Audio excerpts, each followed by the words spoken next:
Oh my God, Becky, look at her butt. Hi, and welcome to the Stop Chasing Skinny podcast. Today we have Elea. Elea and I were Spartan competitors together on NBC Spartan Ultimate Team Challenge, so you've probably seen her on my social media. And the way that Elea and I met is kind of a funny story. We'll get to that in a bit. First, I want to thank Elea for being on the show. Thank you, Stephanie. Thanks so much. So can you tell the listeners a little bit about your background and how Spartan racing has helped you? And really, this is something that I find that everybody needs to listen to, because I think we're all susceptible to going through what you've been through. Absolutely. Oh man, Spartan and OCR racing have really helped me overcome some big setbacks in my life.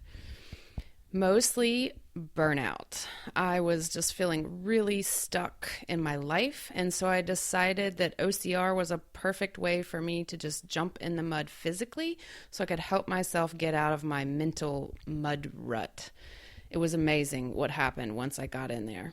So tell us a little bit more about this burnout. What does burnout look like? How did you end up in burnout? What is burnout? We've heard it, but do we know what it is? Burnout is a lot of things to a lot of different people, but I feel like if you boil it down to something very simple, it's really about finding our self-worth in the outside world of work. It's being busy and being needed equals your value. And so you just work, and you have really no sense of self at that point. Next thing you know, you find yourself completely lost to who you are, your health, where you want to be going. You're just exhausted. Yeah, I feel like a lot of listeners can identify with that. I find that I have a lot of people who contact me because they do feel exhausted and, just kind of lost a little bit. So what were you doing that pushed you into this world? Like, what were some things that you were doing in your life that the listener may be doing in their life that you go, oh, no, you should, I wish I could have changed that part? I think for me, it was really looking at the mindset that I had around work and money.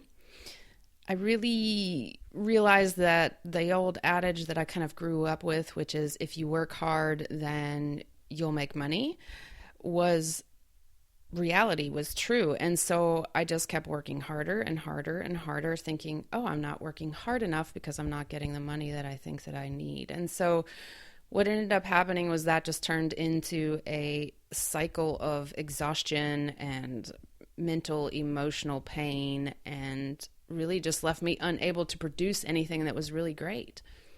Which is really crazy because, so now let me take a step back and tell you about how I met Elea. When I first moved back here to Charleston in 2013, I really thought I wanted to get into kiteboarding. And so law of attraction introduced me to some random girl downtown, and she said, oh, I do kiteboarding. And I was like, wow, I want to do that. And she said, you know what? There's a woman who runs a women's kiteboarding group. She's a cool chick, and she has a kiteboarding shop. You should go check it out. Okay, thanks. Where is this place? So I go check it out. I talked to this cool chick behind the counter that runs this women's kiteboarding group, and joined her Facebook group and got that information. But I never made the financial commitment to kiteboarding because it's a couple $1,000s to get into it gear-wise. So fast forward a couple years, we start doing these Spartan races. The publisher of Oblique magazine keeps saying every time I see him, which is like once a month, hey, do you know Adam and Elea? They do Spartan races. So after about 6 months of this and some other random people going, do you know Adam and Elea? It's like, man, I gotta meet these people.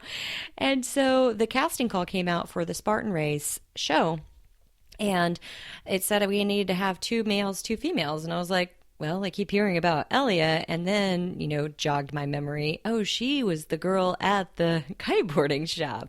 So that's how we reconnected. I reached out and I said, hey, would you want to do this?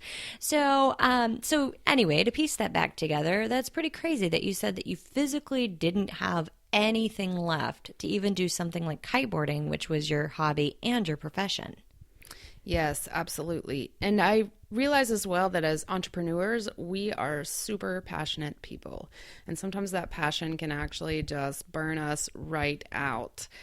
And for me, at the very beginning, I had a lot of shame around feeling like I was burnout. I had a extremely tough time even admitting that I thought that I was there, because I felt like that meant that I didn't love my business, I didn't love my clients, I didn't love what I was doing.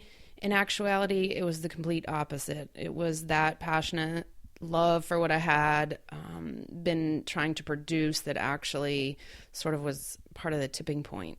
That's really powerful, because having been through burnout myself probably about 3-4 times now, not realizing what it was initially, I just thought that it mimics depression, right? Absolutely. Yeah. So we're going to take a really quick break and we'll be right back.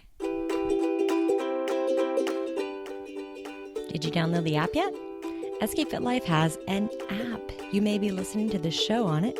If not, you can. Just download the app on the website, skfitlife.com.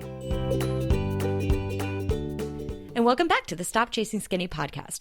So let's keep talking a little bit about what this burnout looks like. You said it looks like and means different things to different people. Well, what did that look like for you? What were some of your physical symptoms whenever you finally said, wow, this is something?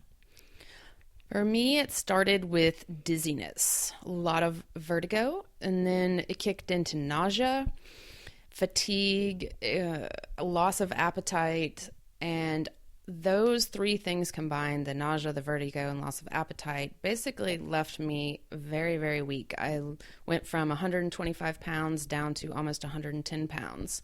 And so I went from being at the peak of my physical game to kiteboarding and paddleboarding and doing weighted exercises to basically being on the couch, and walking was the most difficult exercise I could do. It was leveling both physically and mentally.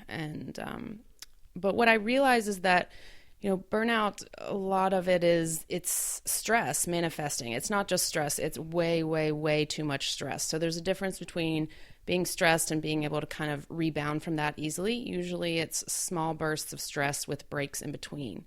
With burnout, it's more of a prolonged stress that is unrelenting and does not let up. And so the body is really unable to continue to function properly. And stress really manifests so differently for each person, because it's working with the kind of biochemical parts within your body. But I will have to say that I think that there are some general things that happen to people who are burnt out, and I can kind of take you through a few of those if you'd like. That'd be great. So for one, what I like to call the angry insomniac. It's where you spend a lot of time just rationalizing and ruminating over things that take place all day long. You are so exhausted, you think there's absolutely zero way I could not sleep tonight. Then you get in the bed, your mind lights up like the 4th of July, and all of a sudden, the next thing you know, you are the angriest insomniac in the world. That cycles over and over and over. The other thing is what I like to call the nutty professor, and this is where there is just lack of focus. You're like, I don't know if you've ever seen the Disney Pixar movie Over the Hedge, but you are like Hammy the squirrel. You're just completely... You're just over the top. Another quote that I think really summarizes this part of burnout was given by Ellen DeGeneres. She wasn't speaking about burnout, but I feel like this really fits here. She says, our attention span is shot. We've all got attention deficit disorder or ADD or OCD or one of these disorders with 3 letters because we don't have time or patience to pronounce the entire disorder. That should be a disorder right there.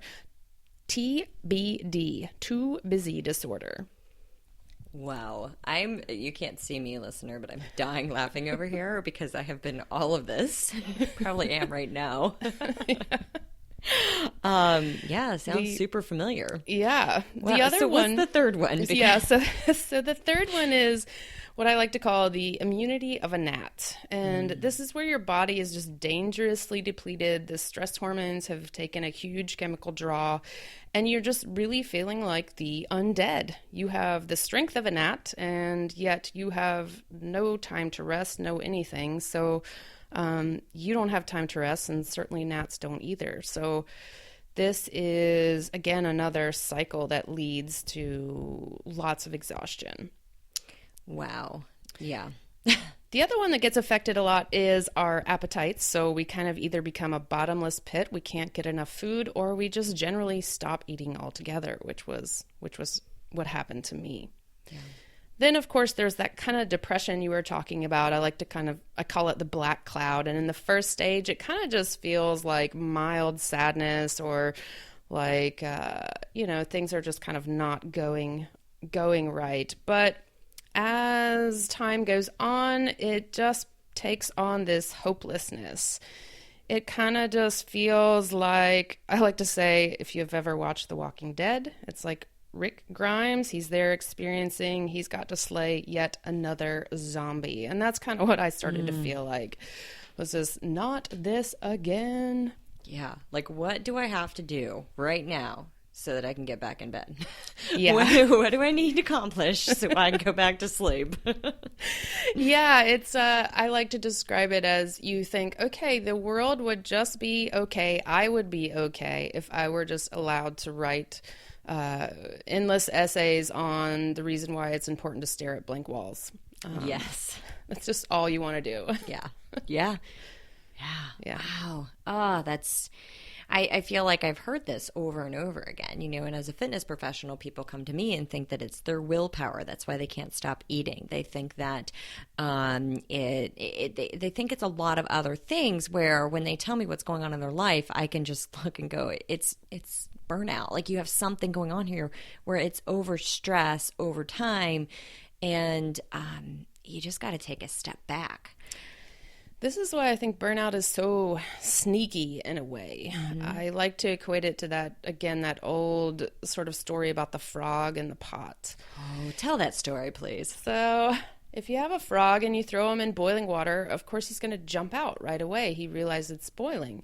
But if you put a frog in a pot and you heat up the water slowly, he will never jump out. He'll just die in there because he doesn't realize how hot the water has become. And that is what I really feel like is a good metaphor for burnout, because it creeps up on you. And it really wasn't until I was laid out on the couch, sick and miserable, that I realized that I had been boiled. Yeah.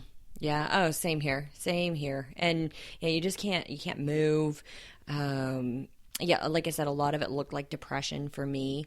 And you said something to me that was really interesting whenever we were filming the Spartan show. We were laying in the grass, because that just feels amazing. And you said something about your body vibrating. Can you explain a little bit about that? Yeah, that was another one of my symptoms that was very odd. I would wake up in the mornings, it was most intense, and I would have a vibration feeling, sort of a tremor feeling, going down my spine and out my arms. And when I went and saw the doctor as well, she had me hold my arm out, and my hand was just shaking like a leaf 24/7. And so that was another strange side effect that I had. And I thought, oh my God, do I have some kind of neurological disease? But right. Once I started to heal myself, and once I was able to give myself enough time to rest and bounce back, the shaking went away. Yeah. Wow. Yeah, I'm sure that most people can relate to some of this at some level, even if you haven't been bedridden by it. So let's talk a little bit about what people, like maybe the things that people could do to help this. Like on your road to recovery, other than you just having to lay down because you didn't have another choice, what were some of the other things that you were doing to get yourself better? Yeah, so I really just, I tried anything and everything. And the first was really going to several doctors. Functional medicine, Eastern medicine, Western medicine. I just kind of did it all, and I was open to it all. Really allowing myself to see what they suggested for me, what they found, and kind of leaning into my own instinct and guts as to where I needed to go and which advice I needed to take. The other thing was really just not resisting where I was and letting myself take the time to heal. And that's something that for a person who's burnout, they don't want to hear. That is like throwing holy water on a witch. Yep. It is the hardest thing to do. No. It can't stop, because then everything will fall apart. Exactly. That's the kind of the lie we tell ourselves, and the fear that everything will fall apart keeps us pushing forward.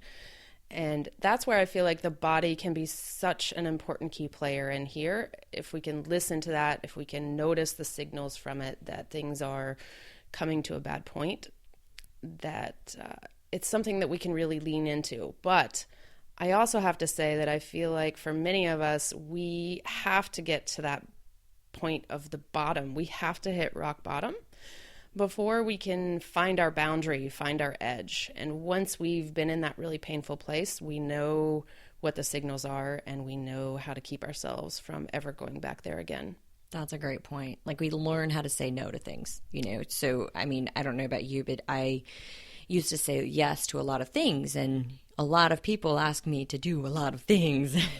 And so it wasn't until I hit that point where I started saying no. And now I don't have a problem saying no.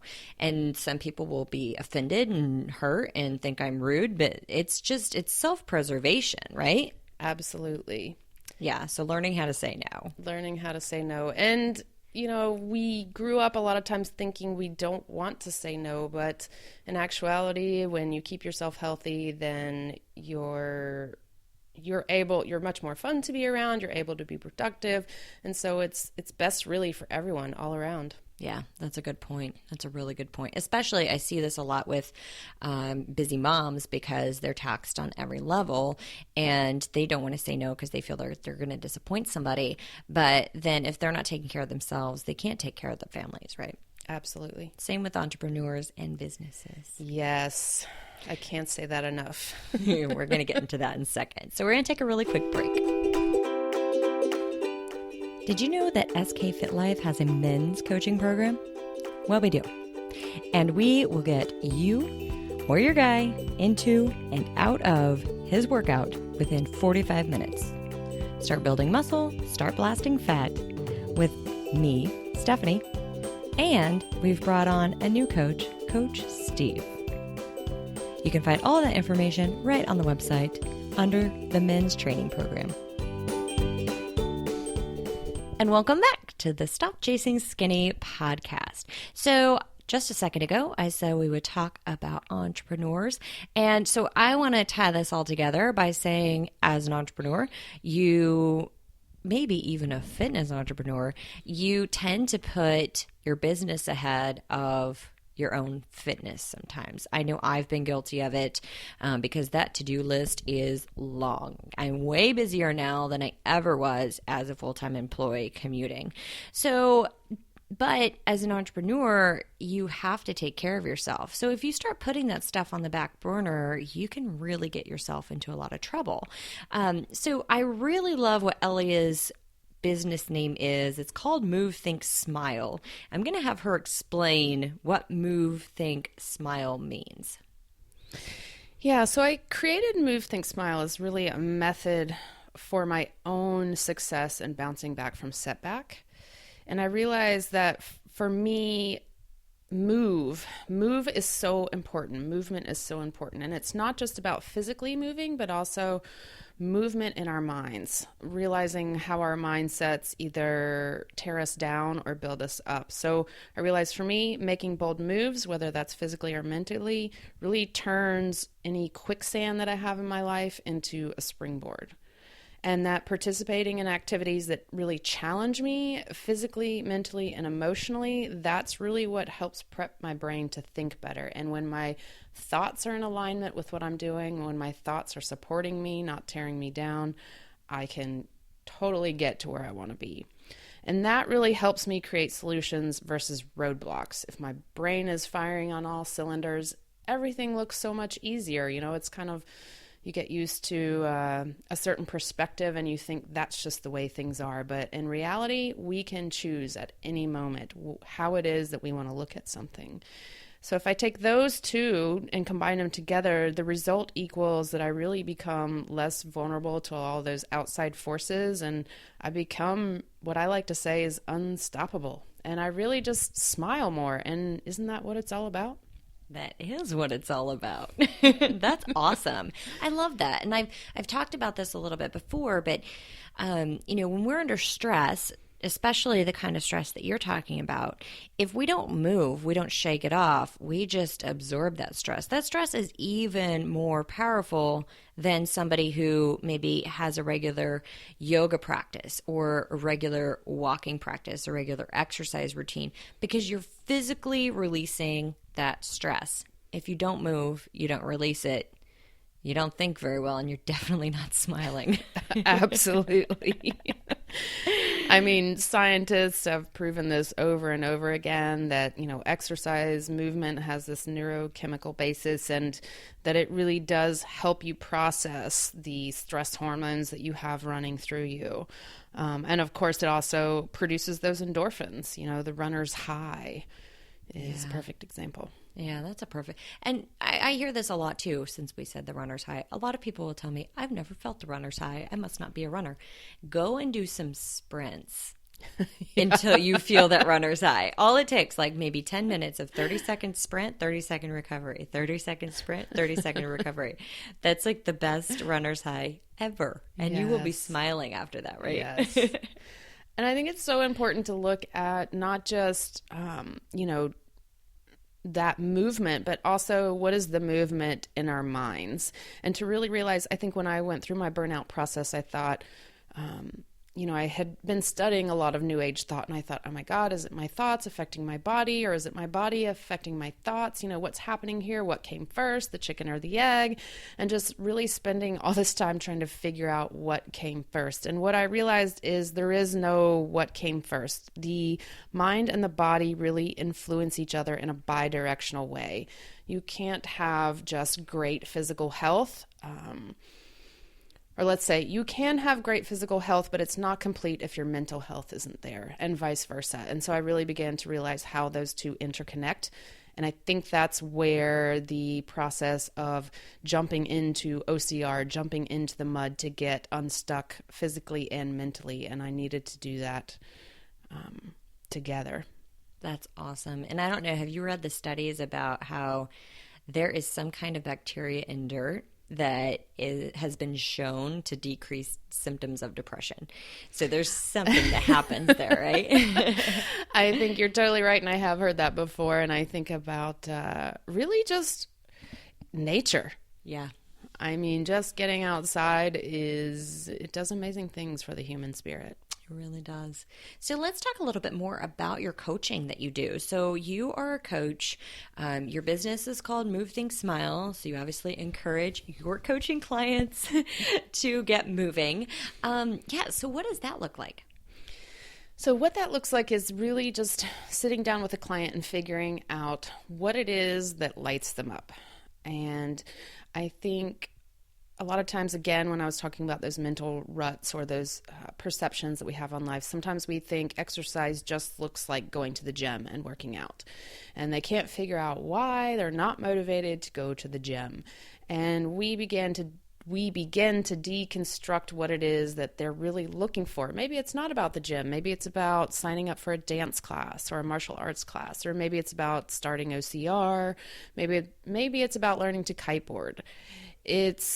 I think we tend to lose creativity sometimes around our physical fitness and all these new sports that are coming into play, all this idea around just getting outside in nature with Spartan racing or OCR racing, where you're using logs and you're using buckets of sand to get your exercise, helps us realize that we don't have to have physical fitness fit into a box. Yeah, that's great. Because you're right. Like, some people are kind of just allergic to the gym. Like, I'm allergic to fluorescent lights. Yeah. But for some people, they've got the physical covered. They're working out. That was kind of like me. Like, I've always been really active. So physical fitness hasn't been the tough part for me. Yeah. What the tough part was getting my mind to be physically fit, getting out of those mental slumps and those thoughts that really kept me from chasing after my goals. And that's where, for me, I had to really do the work. And that's where some of my clients have to really do the work, is making those bold moves mentally, those leaps of faith and believing in what it is that they're doing. And sometimes it's making that bold move, like to quit a job or a project that they know is just not feeding their soul anymore. Yeah. Yeah. And so, I mean, you work with primarily entrepreneurs, right? And so, like, an entrepreneur, I just talked to somebody the other day. She had a successful online business, and she was hitting that burnout point. It wasn't working for her in any way, shape, or form anymore, other than it just kept getting bigger. And so she took a year to shut it down. And so for somebody like that, like, I said, well, how did you get through that? And it was really tough for her. So it's great to know that there are coaches like you out there who can coach somebody getting through that closing of that chapter, because I feel like that is harder than starting something. Yes. When I had to make the decision to close the chapter on my last entrepreneurial project, which was a retail store, it was the hardest decision that I've ever had to make, especially because when you're an entrepreneur, any project that you're working on, when you give so much of your time and energy for so many years into a project, it is really tough to walk away. But sometimes it is the healthiest thing we can do. And burnout can also come from lots of success. We can get burnout when we're really successful, and we can get burnout when we're struggling and not meeting the bills. So that's what's fascinating. It does not discriminate. No, it doesn't. It does not. It doesn't at all. So speaking of that, let's talk just a little bit about what somebody can do to avoid burnout in the first place. Yeah, so if you're feeling like you're teetering on that point, there's definitely a few things you can do. Like I was talking before, really keeping an eye on your physical symptoms, an eye on changes and what's happening within your body. And of course, we've all heard things like prioritize our workload, which is often easier said than done. Always. Always easier. But a lot of times too, it can be little things like really just agreeing to mentally remove yourself from your work at a certain time of night, or sometimes giving yourself that little bit of time in the morning to realize that if you do that, you will actually be more productive. But really, my biggest advice to people is to take vacations. And I mean, take a lot of them. And I think shut it down. Shut it down.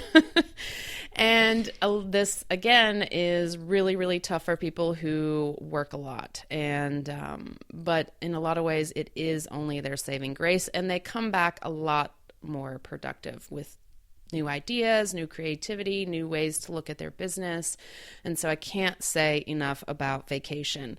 In some ways, I say that it is an absolute requirement if you're going to make it to that next step. It's just a non-negotiable.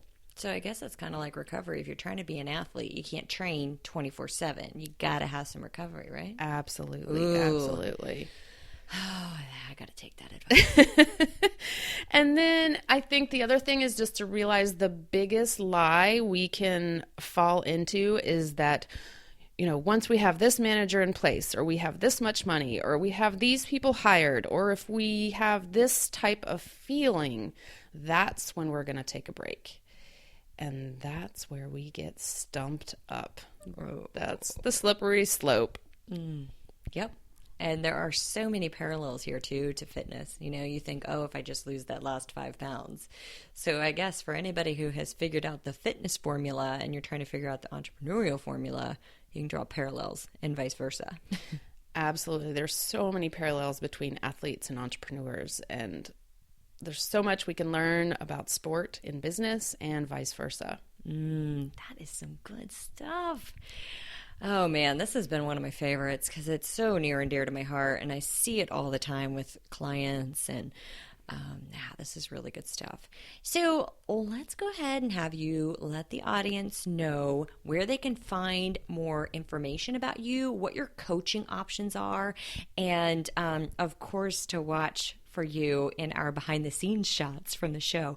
That should be airing this spring sometime. We haven't gotten the date yet, but super excited about that one. Yes, we are so excited to see what NBC has done with what NBC has done with us. Well, you can find me In two main places. One on my website at movethinksmile.com. Pretty simple. And then also on Facebook. I'm posting a lot on Facebook there. I do inspirational newsletters, which I send out about once a month. They're really actually very short, usually just a little quote in there, and then maybe a link to my most recent blog post. On my website, you can also find some information about the packages that I offer. One of the most popular is the Get Moving package, where we just spend 3 months getting you on track and getting you some tools to the places that you want to go. That's awesome. Yeah. And then coming this summer, I'm also putting together some concepts where we'll look at doing adventure coaching, where we will combine business strategy and sport. So that might look like going to an OCR and then strategizing about your business, or going kiteboarding and strategizing about your business. Either one sounds amazing. Awesome. Well, thank you so much for this opportunity to talk to you, and you know, we really look forward to seeing you on TV. Yes, we are so excited to see both of us on TV, I think. That's awesome. Cool. Well, thanks again. Thank you. Love being here.